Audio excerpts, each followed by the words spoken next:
My family had owned that piece of land long before the HOA ever existed. The lake, the bridge, and the access road had always been part of our property. I built that bridge with my own money to make getting home easier. Then one morning, the HOA suddenly decided it was their problem. Melissa Grant arrived with a violation notice in her hand. She claimed my bridge didn't match the HOA's new development standards. I reminded her that my property wasn't controlled by their association, but Melissa acted like my deed didn't matter. I showed Melissa the property records right there beside the bridge. The documents made one thing perfectly clear. The bridge was mine. The HOA had no ownership over it and no authority to order changes. I thought that would finally end the argument. But Melissa wasn't interested in what the document said.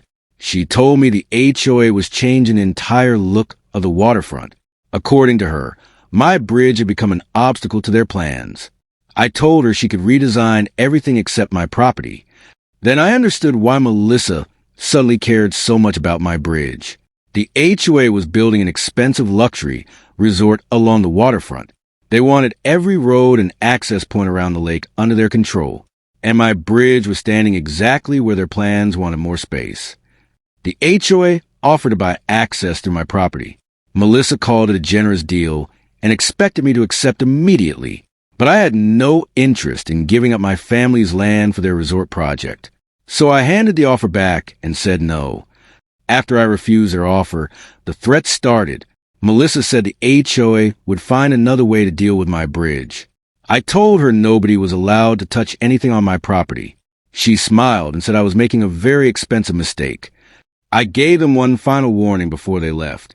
The bridge wasn't the only thing connected to my property rights. My family also legally controlled important water infrastructure upstream. I told them to leave my land alone, and we could all avoid a bigger problem. The next morning, I drove down to the lake before sunrise. Something looked wrong the moment I reached the property. I couldn't see my bridge through the morning mist. Then I stepped closer and saw what the HOA had done. My bridge was gone. The structure I had built on my own property had been torn apart overnight. For a moment, I just stood there staring at the rubble. Then I remembered every warning Melissa had ignored, and I knew exactly what I needed to do next. I didn't touch the rubble or confront anyone that morning. I documented the damage and reported what had happened on my property.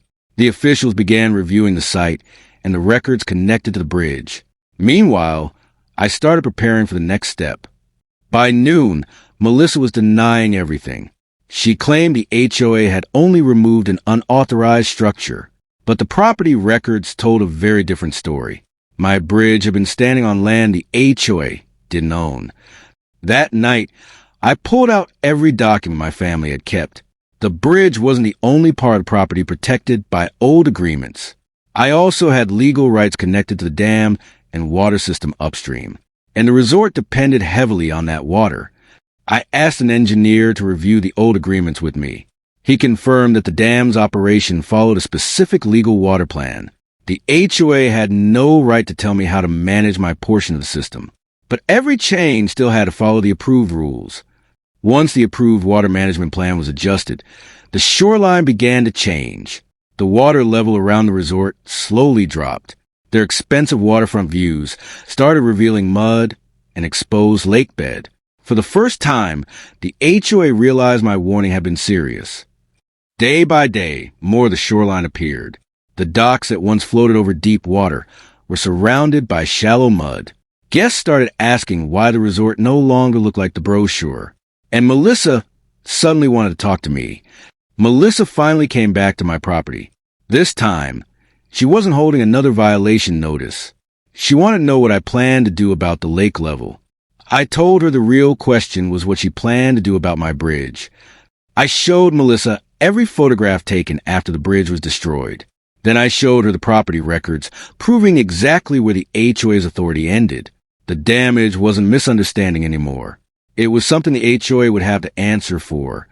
Soon, the resort's biggest attraction disappeared. The waterfront became a wide stretch of exposed shoreline. The HOA had spent nearly $1.8 million building a luxury lake destination. Now, without the water they had taken for granted, their resort was losing its appeal. By the end of the week, the HOA finally understood what they had done. They had destroyed my bridge over a rule that never applied to my property, and now their luxury resort was facing the consequences of ignoring my rights. But before the water returned, Melissa still had one very important decision to make.